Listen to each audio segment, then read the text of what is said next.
यांनी इंग्रजांविरुद्ध बंड पुकारला ते म्हणजे आदिवासी. मानलेल्या गुरूंसाठी अंगठा देणारा महावीर एकलव्य तो म्हणजे आदिवासी. सह्याद्रीचे मालक म्हणजे आदिवासी. सातपुड्याच्या कुशीत राहणारे म्हणजे आदिवासी. संपूर्ण भारत देशच नव्हे तर संपूर्ण जग आहे हा जग म्हणजे आदिवासी. कला गुणांना वाव देणारा तो म्हणजे आदिवासी. गरिबीत जगणारा पण मनाचा राजा असणारा तो म्हणजे आदिवासी.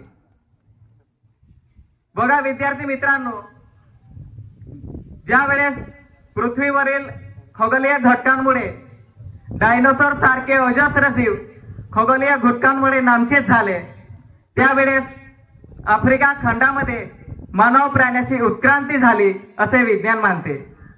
त्याच आफ्रिका खंडामधून जो काही मानव प्राणी होता तो मानव प्राणी खंडाच्या प्रवासासोबतच निरनिराळ्या वातावरणाशी आपलं नातं जुळवून घेत पुढे त्यांची बोली भाषा व पुढे संवाद अशी उत्क्रांती होत गेली.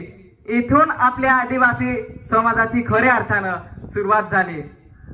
कोणी याच्या आधी आले असेल नाही असेल ते मला माहिती नाही, पण सुप्रीम कोर्टाने दिलेला निर्णय आहे की या पृथ्वी तलावावर सर्वात आधी जन्मलेला माणूस तो म्हणजे आदिवासी. तिथून आपल्या आदिवासी समाजाची खऱ्या अर्थानं सुरुवात झालेली आपल्याला पाहायला मिळते. बघा विद्यार्थी मित्रांनो, आपल्या आदिवासी समाजाची एक स्वतंत्र जीवनशैली आहे. निसर्गातील जे काही घटक आहेत त्या घटकांना पूजा अर्चा करून राखीव करण्याचं काम खऱ्या अर्थानं माझा समाज आमचा समाज करतो, याचा मला अभिमान आहे. आज पावसाळा सुरू झाल्यानंतर आमच्या नंदुरबार जिल्ह्यामध्ये जे काही नवीन पालवी येतं, फळ येतं, पीक येतं, ते खाण्या अगोदर नीलचारी देव किंवा वाघदेव असे जे काही देव असतात ते आमची संस्कृती आहे.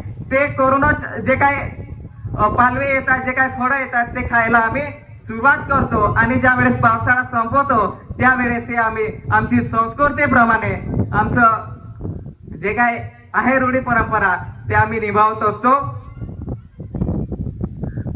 बघा विद्यार्थी मित्रांनो, भगवान बिरसा मुंडा यांनी एवढ्या 25 वय वर्षामध्ये ज्यांनी देशासाठी बलिदान दिलं त्यांचा आदर्श घेऊन खरं तर आपण सर्व आदिवासी विद्यार्थ्यांनी जे काही आपले आदिवासी क्रांतिकारक आहेत त्यांना वाचले पाहिजे, त्यांचे चरित्र आपण आत्मसात केले पाहिजे असं मला वाटतं.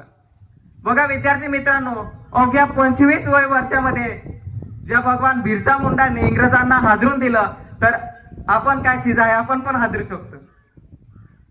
बघा विद्यार्थी मित्रांनो, जे काय आपल्या आदिवासी समाजाचा विषय आला तर मान सन्मान हा हे खूप मोठी गोष्ट आहे.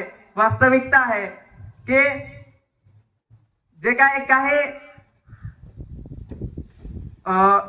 जे आपल्या देशाचे गृहमंत्री आहेत अमित शहा, ते अमित शहा आपल्याला वनवासी असे म्हणतात.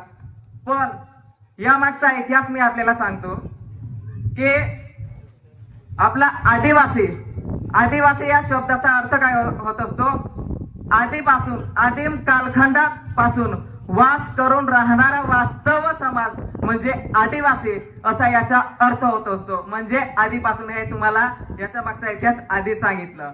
तर वनवासी असे आपल्याला म्हणायला नाही पाहिजे, कारण की आपल्याला आदिवासी म्हणूनच संबोधलं घेतलं पाहिजे की आदिवासी जो काय शब्द आहे हा आदिवासी शब्द भौगोलिक, ऐतिहासिक आणि सांस्कृतिक शब्द आहे.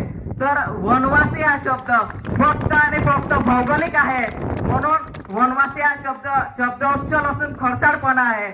म्हणून आपल्यासाठी आदिवासी हाच शब्द वापरणे योग्य आहे असे मला वाटते.